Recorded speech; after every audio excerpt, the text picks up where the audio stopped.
Ya, Shalom, selamat siang Bapak Ibu, Saudara-saudara yang terkasih dalam nama Tuhan Yesus Kristus.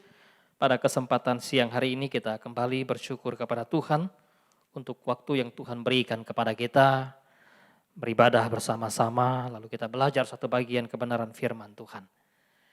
Dan tentu tema yang akan kita renungkan sesuatu yang sangat menarik sekali ketika kita bicara tentang bijak di tengah ketidakpastian hidup. Jangankan di tengah ketidakpastian hidup, ya di hidup yang pasti saja kita perlu bijak. Hidup kita sebagai orang percaya yang sudah ditebus oleh Kristus, diselamatkan oleh Kristus, kan pasti menikmati kehidupan yang kekal bersama dengan Tuhan. Tetapi itu pun kita perlu bijak, bukan? Dan Tuhan ingin kita bijak, tetapi di tengah-tengah ketidakpastian apalagi? Ya, justru tuntut juga bijaksana. Artinya bahwa hidup bijak itu memang harus menjadi bagian kehidupan orang-orang percaya. Mari kita membuka satu bagian kebenaran firman Tuhan. Saya membawa kita melihat dari satu kitab Kejadian pasal 41. Kita membaca hanya beberapa ayat. Kejadian 41. Kita lihat di dalam ayat yang ke-33 sampai ayat yang ke-36.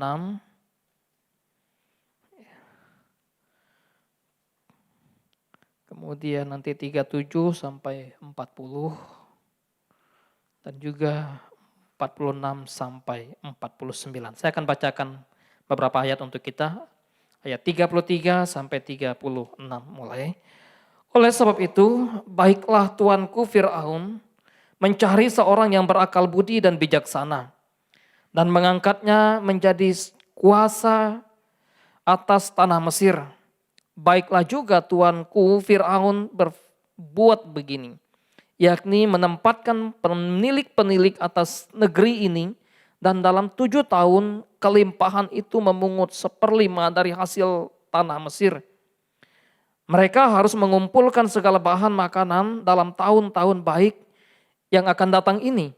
Dan di bawah kuasa tuanku Fir'aun menimbun gandum di kota-kota sebagai bahan makanan, serta menyimpannya.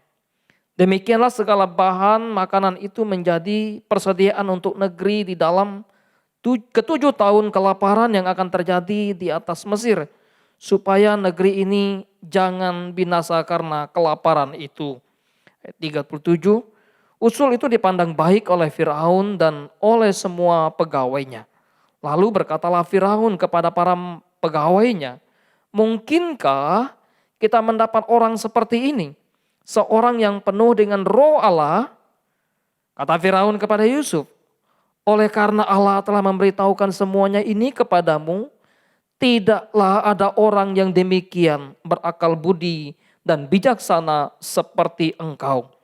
Engkaulah menjadi kuasa atas istanaku, dan kepada perintahmu seluruh rakyatku akan taat. Hanya tahta inilah kelebihanku daripadamu. Ayat 46, Yusuf berumur 30 tahun ketika ia menghadap Fir'aun, raja Mesir itu. Maka pergilah Yusuf dari depan Fir'aun, lalu dikelilinginya seluruh tanah Mesir. Tanah itu mengeluarkan hasil bertumpuk-tumpuk dalam ke-7 tahun kelimpahan itu. Maka Yusuf mengumpulkan segala bahan makanan ke-7 tahun kelimpahan yang ada di tanah Mesir. Lalu disimpannya di kota-kota. Hasil daerah sekitar tiap-tiap kota disimpan di dalam kota itu. Demikianlah Yusuf menimbun gandum seperti pasir di laut, sangat banyak, sehingga orang-orang berhenti menghitungnya, karena memang tidak terhitung. Ayat yang ke-53. Setelah lewat 7 tahun kelimpahan yang ada di tanah Mesir itu, mulailah datang 7 tahun kelaparan. Seperti yang telah dikatakan Yusuf, dalam segala negeri ada kelaparan, tetapi di seluruh negeri Mesir ada roti. Ketika seluruh negeri Mesir menderita kelaparan dan rakyat berteriak minta roti kepada Fir'aun, berkatalah Fir'aun kepada semua orang Mesir, pergilah kepada Yusuf, berbuatlah apa yang akan dikatakannya kepadamu. Kelaparan itu merajalela di seluruh bumi. Maka Yusuf membuka segala lumbung dan menjual gandum kepada orang Mesir. Sebab semakin hebat kelaparan itu di tanah Mesir, juga dari seluruh bumi datanglah orang-orang ke Mesir untuk membeli gandum dari Yusuf. Sebab hebat kelaparan itu di seluruh bumi. Demikian pembacaan firman Tuhan untuk kita pikirkan, kita renungkan pada hari ini. Ibu, bapak, saudara-saudara yang dikasihi oleh Tuhan Yesus Kristus, ketika kita bicara tentang bijak atau bijaksana atau orang bijak, maka orang bijak adalah orang yang memiliki sikap yang tepat di dalam menyikapi setiap keadaan, dalam setiap peristiwa, dalam setiap situasi yang diperhadapkan dengan mereka. Bukan saja ketika situasi itu nyaman, lalu mereka menyikapnya dengan baik, tapi juga ketika situasi tidak nyaman.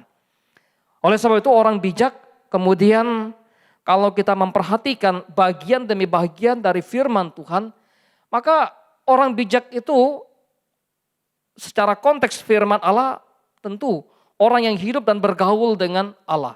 Amsal mengatakan bahwa takut akan Tuhan adalah permulaan pengetahuan dan bijaksana. Ya. Tetapi tentu itu bicara bijaksana yang memang datang daripada Tuhan. Ada orang-orang tertentu juga yang memang kelihatan tidak rohani atau tidak Kristen, tetapi mereka memiliki hidup bijaksana yang luar biasa dalam menyikapi setiap keadaan.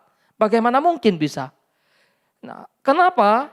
Lalu orang berpikir bahwa bijaksana ya bukan hanya kemudian dia karena dia sekolah, bukan hanya demikian saja, atau karena dia pintar, bukan hanya karena demikian.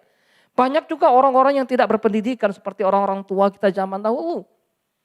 Ya, mereka secara pendidikan jauh di bawah orang-orang zaman sekarang. Tetapi dalam hal bijaksana mengatur kehidupan, mengelola keluarga jauh, ya ada yang melampaui orang-orang di zaman sekarang. Nah, situasi-situasi kehidupan yang sulit seringkali juga membentuk orang untuk kemudian menjadi hidup yang bijaksana. Menjadi hidup yang kemudian mampu melihat situasi dan menyelamatkan diri dari situasi yang mencekram hidup mereka. Beberapa hari lalu, ya kemudian istri saya membaca salah satu buku lalu sharing dengan hasil bacaan buku tersebut. Nah, satu keluarga, ya kemudian seorang anak yang kemudian hampir ditinggalkan oleh orang tuanya yang sudah lanjut usia. Orang tua itu miskin. Anak itu kemudian tidak punya pekerjaan apa-apa. Dia seakan-akan tidak bisa hidup tanpa orang tuanya lagi. Anehnya pekerjaan orang tua itu adalah seorang pencuri. Seorang pencuri ulung, seorang penjahat yang boleh dikatakan hebat dalam mencuri. Suatu ketika anaknya berkata kepada ayahnya, "Ayah, ajarkan aku untuk mencuri. Karena kalau tidak mencuri aku tidak bisa hidup. Seperti apa kalau ditinggalkan ayah lalu saya tidak punya pekerjaan. Ya mau melamar pekerjaan orang tidak ada memberikan satu lowongan pekerjaan. Maka ajarkanlah saya mencuri ya ayah ya. Supaya saya bisa bertahan hidup dalam situasi yang sulit yang saya hadapi." Maka ayahnya kemudian ingin, maukah engkau belajar mencuri? Ya, ayahnya kemudian menerima tawaran dari sang anak itu. Lalu ketika ayahnya mengajar anak mencuri, mereka pergi ke rumah yang sangat-sangat kaya, yang memang tentu sasaran mereka adalah kalau orang mencuri nggak mungkin pergi ke rumah orang miskin ya. Mau mencuri apa gitu ya. Dia pergi ke rumah orang kaya. Mereka kemudian ayahnya bersama dengan dia menggali satu lubang untuk jalan mereka. Ya. Ketika mereka sudah masuk ke rumah orang kaya itu, rumah sasaran, maka ayahnya kemudian membawa anaknya untuk mengamati situasi. Lalu setelah itu ayahnya masukkan anaknya ke dalam lemari. Dikuncilah sama ayahnya dalam lemari itu ya. Jadi kuncinya dibawa sama ayahnya.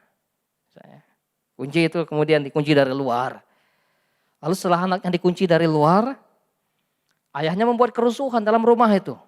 Sehingga terbangunlah orang-orang di dalam rumah itu yang kemudian rumah itu isi rumahnya mereka curi. Ayahnya meninggalkan anaknya. Ya. Ketika orang bangun ayahnya pergi meninggalkan anaknya. Tinggallah anaknya di dalam lemari situ. Kebingunganlah anaknya ketika kemudian rusuh di luar orang pada bangun. orang. Kemudian tuan rumah itu bangun lalu memegang lilin di tangannya. Waktu kemudian sudah mulai ribut di dalam, maka anaknya itu menirukan suara seperti suara tikus dalam lemari. Waktu anak itu meniru suara tikus, dibukalah pintu lemari itu oleh tuan rumah itu. Dan anak itu kemudian serta pergi mematikan lampu, menjatuhkan lilin yang di tangan si tuan rumah. Maka gelaplah rumah itu. Dia berpikir, ini bagaimana menyelamatkan diri begitu ya. Kemudian lari, keluar. Waktu lari keluar, orang mengejar. Waktu dia dikejar orang, kemudian dia melihat ada sumur dan di dekat sumur itu ada batu. Apa yang dilakukan oleh anak itu? Dia membuang batu itu ke dalam sumur. Sehingga orang yang mengejar pikir, wah itu anak itu, yang pencuri itu sudah masuk ke dalam sumur.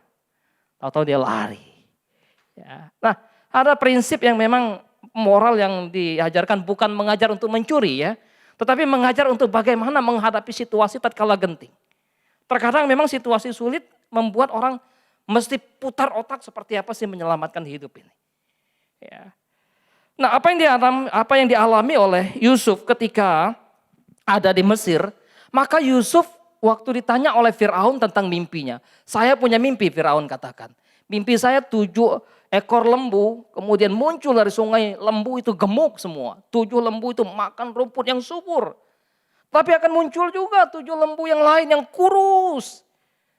Tapi 7 lembu yang kurus ini kemudian makan lembu yang subur, makan lembu yang gemuk itu.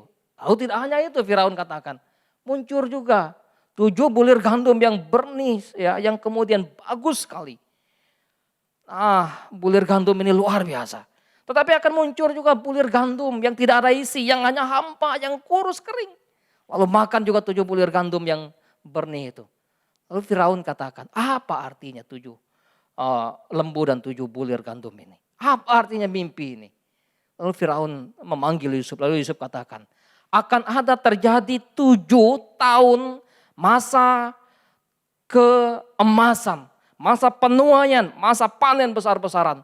Tetapi akan ada masa 7 tahun kemudian terjadi kelaparan yang melanda Mesir, yang melanda seluruh daerah di sekitar Mesir ini. Oleh sebab itu apa yang kemudian Firaun perintahkan atau apa yang Yusuf tawarkan kepada Firaun, ya. Maka pertama bahwa Yusuf tawarkan kepada Firaun, timbunlah gandum di musim panen yang besar. Daerah lain kemudian nanti akan mengalami suatu kelaparan. Ya. Timbun, kemudian daerah lain nanti mencari gandum itu. Oleh sebab itu kemudian untuk mengatasi hal ini seperti apa?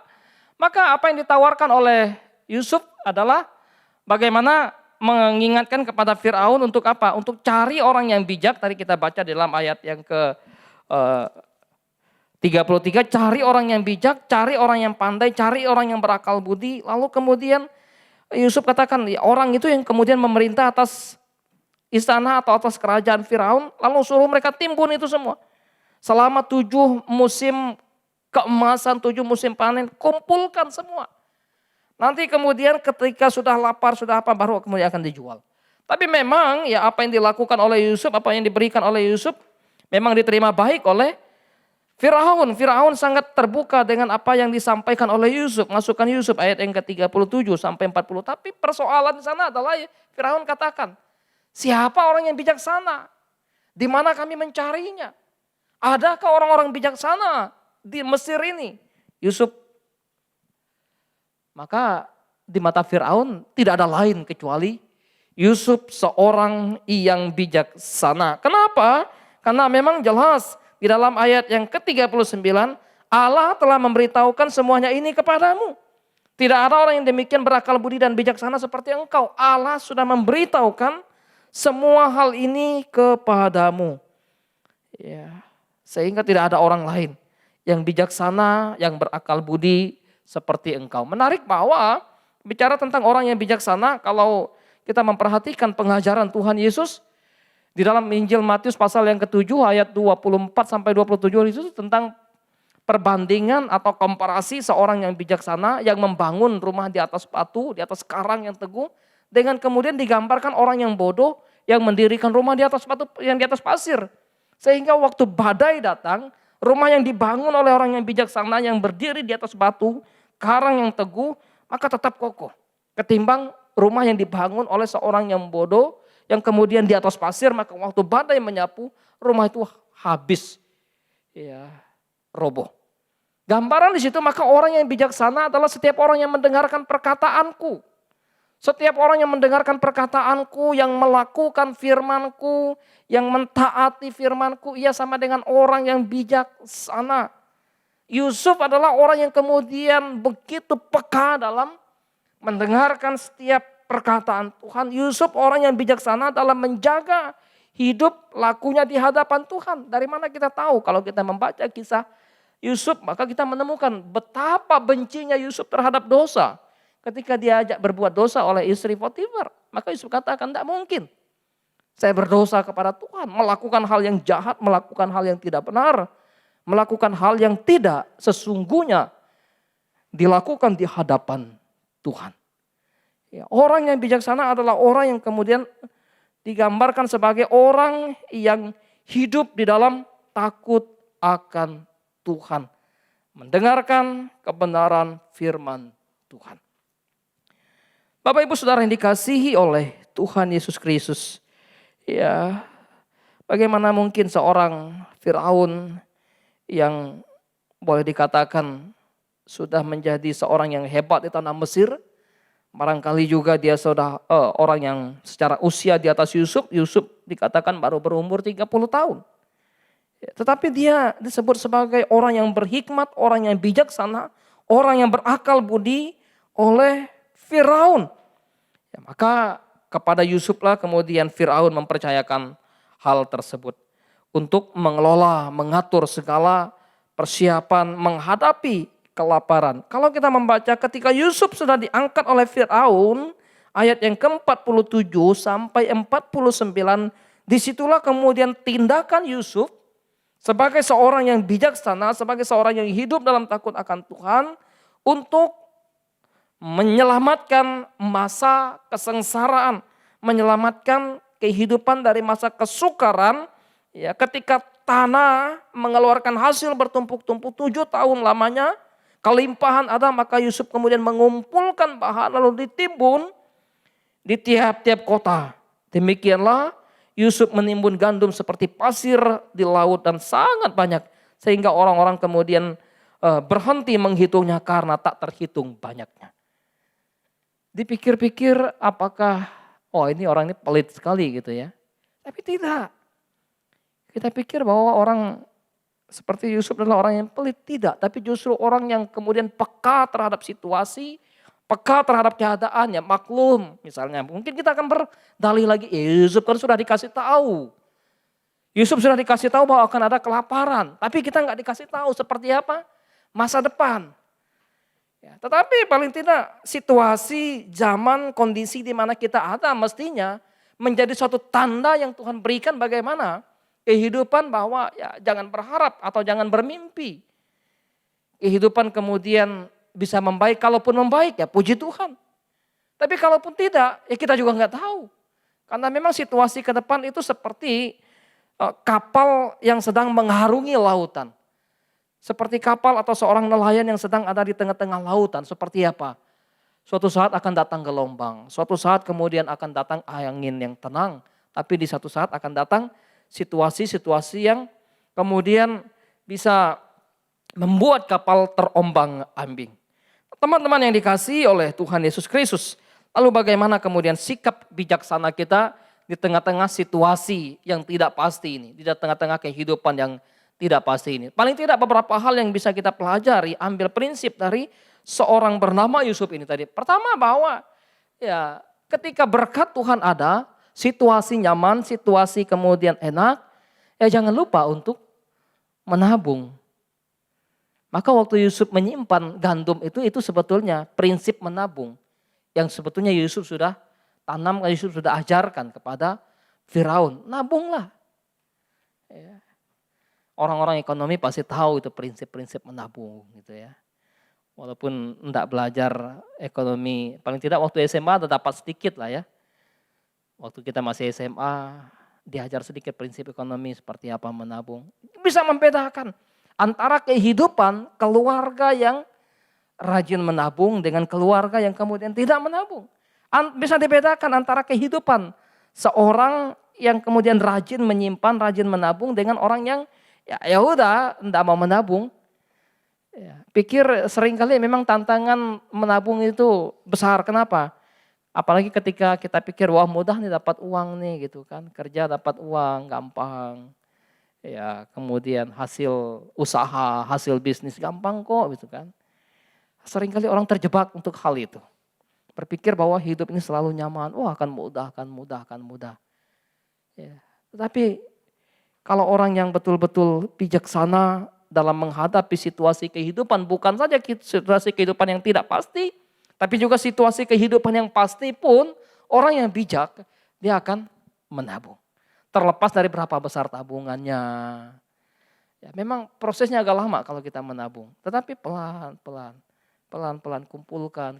Lama-lama ya sedikit, memang sedikit demi sedikit, tapi lama-lama orang katakan ya jadi bukit juga gitu. Kalau betah, tapi kalau dilihat ya tergoda juga. Wah ini tabungan ada nih. Ya, tergoda juga. Oleh sebab itu kemudian mari kita mempersiapkan situasi kehidupan yang kita hadapi ke depan dengan bijak, dengan pertama ya enggak boros menabung, mempersiapkan hidup masa depan. Kedua, ya tentu kita minta bijaksana daripada Tuhan. Bijaksana daripada Tuhan itulah yang kemudian kita harapkan untuk kita mengatur, mengelola setiap berkat yang Tuhan percayakan pada kita. Tuhan berikan hikmat, pengertian, bijaksana. Untuk apa? Untuk kita berpikir. Tuhan berikan akal, berikan kecerdasan, berikan otak. Untuk apa? Untuk kita kemudian berpikir dengan jernih, berpikir dengan benar, mengelola setiap berkat Tuhan. Dan tentu Tuhan ingin ketika dia mempercayakan atau gambaran talenta yang diberikan, maka ya kembangkan itu. Tata, kelola dengan sikap bijaksana yang datang daripada Tuhan itu. Ya. Dan saya pikir bahwa hal ini akan kita miliki atau akan orang percaya miliki ketika kita memiliki satu relasi indah dengan Tuhan. Bijaksana, kalau Yakobus katakan kalau orang kekurangan bijak, kekurangan hikmat, mintalah hikmat daripada Tuhan. Mintalah bijaksana daripada Tuhan. Supaya apa? Dia akan memberikan bijaksana kepada kita. Beberapa waktu yang lalu salah seorang teman bercerita kepada saya. Mereka suami istri sama-sama kerja. Ya. Memang mereka tidak memiliki anak. Suaminya kerja, istrinya kerja. Suaminya kerja lumayan lah pendapatannya. Tetapi begitu pandemi COVID-19 kemarin mulai, maka pekerjaan suaminya bukan saja mengalami satu penurunan hasilnya, bahkan dia sempat diberhentikan untuk beberapa waktu dari pekerjaan itu. Mereka harus diistirahatkan dulu. Ya, sebelum situasi mulai pulih lagi. Memang beberapa hari itu, beberapa waktu ini kemarin mulai kerja lagi. Waktu mereka sama-sama bekerja, pendapatan mereka lumayan besar, lumayan berhasil, sehingga ya pinjaman atau kredit untuk suatu barang ya lumayan juga. Belum lagi mesti bayar kontrakan gitu ya. Nah, lalu si istrinya cerita, katakan begini. Wah, saya itu membekali suami saya selain bensin selalu ada setiap hari. Kemudian uang jajannya aja 100.000 itu sehari sudah pasti. Dan itu habis maksudnya. 100.000 sehari. Biasa lah gitu kali. Pekerja-pekerja biasa. Merasa gak ada beban yang lain, gak ada biaya anak, gak ada biaya itu. Ya. Sampai pada akhirnya ya kemudian terkuras juga tabungan karena beberapa bulan dan tidak ada penghasilan apa-apa. Ya, mengharapkan hasil dari pekerjaan sang istri karena memang istrinya tetap bekerja lagi. Ya. Kemudian berpikir juga, waduh ini seperti apa kehidupan ini. Kalau enggak bijak dalam mengatur menabung, dia katakan, maka hancurlah kehidupan kami. Susah untuk kami makan. Bayar kos, bayar ini, udah berapa. Tetapi syukur karena memang selama kami diberikan berkat, kami bisa mengelolanya, menabung. Walaupun ya dia katakan dari sisi saya sebagai wanita, saya lebih irit dibanding suami saya, dia katakan. Kalau suami saya agak boros. Dia bilang. Tetapi ya puji Tuhan juga bahwa Tuhan beri hikmat bijaksana untuk saya menabung. Kemudian mengelola keuangan, mengelola harta benda, mengelola penghasilan, mengelola gaji dengan baik juga. Sehingga bisa dilewatilah masa krisis saat ini. Dan kembali mulai lagi bekerja suaminya. Mulai bangkit walaupun hasilnya tidak seperti sebelumnya. Karena memang masih harus berhadapan dengan nasabah yang mereka hadapi, yang dia hadapi. Nah, teman-teman yang dikasihi oleh Tuhan, maka waktu Tuhan percayakan berkat kepada kita, kesempatan itulah yang kemudian kita pakai, kita pergunakan untuk mengelola setiap berkat yang ada itu. Karena tiap-tiap hari berkat Tuhan atau tiap bulan berkat Tuhan belum tentu sama. Kita terima. Bisa jadi bulan ini besar, bisa jadi bulan besoknya kecil atau sebaliknya. Bisa jadi bulan ini kecil, bisa jadi bulan depan besar. Oleh sebab itu bagaimana kita mengelolanya, mengatur. Tentu ya mesti memperhatikan apa yang kemudian penting dan tidak penting. Mengukur kemampuan, ya. Menghindari sebetulnya gaya-gaya hidup yang konsumtif dan hedonis. Kita pikir bahwa ya kita manusia siapapun pasti tergoda untuk melihat sesuatu yang menarik. Apalagi kalau pas pergi ke mall ya, tertarik banget. Lihat diskon-diskon lagi kan. Wah ini diskon berapa lagi? 30%, oh masih kecil. Oh ini diskon 50%, wah lumayan ini, diskon 50%. Oh ada lagi yang kecil, wah ini diskon 80% misalnya. Jadi kita bijak kemudian untuk mengatur, mengelola, melihat situasi. Karena itu ya penting, oh saya salut juga kalau biasanya sih kaum perempuan lebih teliti. Lihat ini teliti, lihat ini perbandingan harta, mutar lama-lama ya. Pada akhirnya setelah ini kembali lagi ke situ. Ngapain tadi mutar-mutar, langsung aja situ gitu kan. Enggak, cari perbandingan harga dulu gitu ya. Wah yang lumayan capek memang jalan, tetapi ya, mengajar juga untuk bagaimana sih kita hidup, mengatur, mengelola ya segala apa yang Tuhan percayakan kepada kita. Tentu ya, bicara tentang bijak menghadapi setiap situasi yang sulit, situasi hidup yang tidak pasti. Ya pasti tentu berkenaan dengan keuangan, berkenaan dengan waktu, berkenaan dengan ya pendidikan, tentu kita perlu bijaksana semua. Oleh sebab itu kemudian kita kalau kita memperhatikan bagian demi bagian dari Alkitab, ketika orang tidak bijaksana dalam menggunakan setiap berkat Tuhan, berfoya-foya, dan bahkan semaunya, sesuka hatinya tanpa memperhitungkan akibat seperti apa masa depan, berbahaya sekali. Kalau kita membaca apa yang diceritakan oleh Alkitab tentang seorang anak yang bungsu yang minta hartanya, minta warisannya dari ayahnya, dia pikir dia kaya, betul dia banyak uang. Waduh ini saya banyak uang nih, saya pergi ya, saya habiskan, ayo kita makan, kita minum, ayo kita berfoya-foya. Ya lama-lama menipis juga harta warisan yang dikasih ayahnya ya. Sampai pada akhirnya, oh udahlah, gak ada lagi nih uangnya, habis jadi gelandangan. Habis, ya jadi gak ada lagi, mau dicari dan gak ada lagi. Tabungan dan tidak ada, karena habis difoya-foyakan. Menderitalah si anak bungsu itu. Sampai harus menjadi pekerja pemberi makan babi. Dan bahkan ketika memberi makan babi pun dia perhatikan tuannya. Perut lapar, mau makan ya makan umpan babi lah gitu kan. Maka itu gambaran yang sebetulnya mengajar kita untuk bagaimana hidup bijaksana menghadapi situasi-situasi yang ada di depan kita. Situasi yang tidak pasti. Situasi yang tidak menentu seperti apa ke depan. Ya. Dalam konteks sekarang ya banyak orang yang di PHK, banyak orang yang kemudian dipotong penghasilannya. Walaupun tidak semua ya, ada yang dipotong. Tetapi situasi sulit ini bukan saja dihadapi oleh orang-orang ya, menengah ke bawah, tapi orang menengah ke atas pun bergumul menghadapi situasi yang berat, situasi yang sulit. Sehingga kalau memang kita tidak bijaksana di dalam menghadapi situasi yang sulit, pada akhirnya kita menderita sendiri deh. Bukan karena kita tidak beriman, tapi kita salah menggunakan iman. Kita pikir, oh kita orang percaya, jangan khawatir lah, habisin aja. Kita orang percaya, kita akan diberkati. Orang percaya, kita akan dipelihara. Betul, Tuhan memelihara hidup orang percaya. Tapi Tuhan juga memberi hikmat, bijaksana, akal pada orang percaya untuk bijak menghadapi situasi-situasi yang ada di depan mereka. Tadi pujian kita ya, ajar kami menghitung hari-hari kami, agar kami beroleh hati yang bijaksana.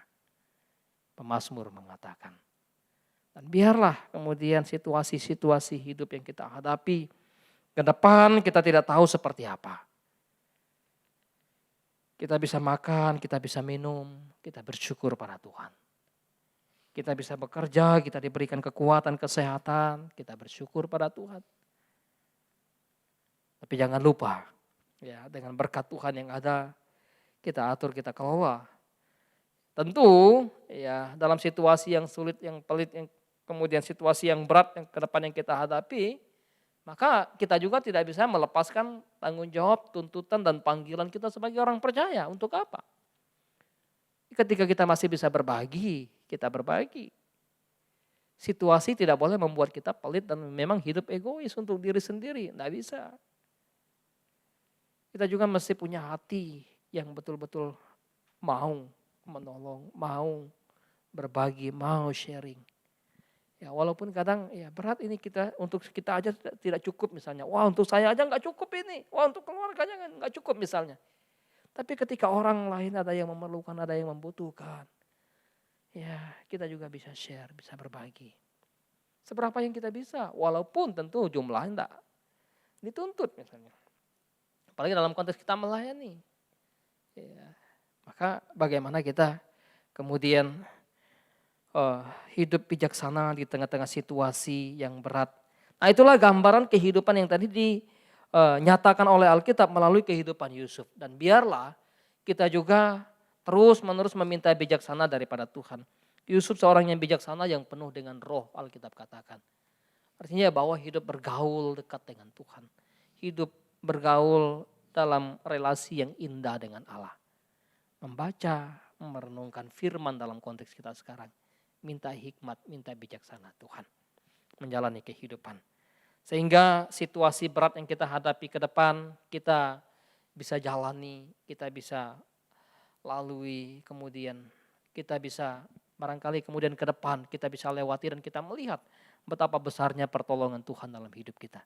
Kalau kita masing-masing bisa merenungkan bagaimana pertolongan Tuhan dalam kehidupan kita dan melihat ke belakang, waduh, kita bisa terpesona dengan cara Tuhan memelihara hidup kita. Ya, dengan cara Tuhan memimpin hidup kita, dengan cara Tuhan mencukupkan segala keperluan kebutuhan hidup kita. Kita sebagai orang percaya tentu dalam situasi berat yang dihadapi oleh dunia, tentu tidak pesimis, tetapi tentu harus tetap bersandar pada pimpinan pemeliharaan Tuhan, menjalani hidup dengan apa yang Tuhan ingin kita lakukan, dengan apa yang Tuhan ingin kita jalani. Termasuk ketika harus memasuki situasi yang sulit, maka situasi yang sulit itu sekalipun dipakai oleh Tuhan untuk membentuk kita menjadi orang yang berhikmat, bijaksana, menjalani kehidupan itu. Biarlah Tuhan menolong kita, Tuhan memimpin kita.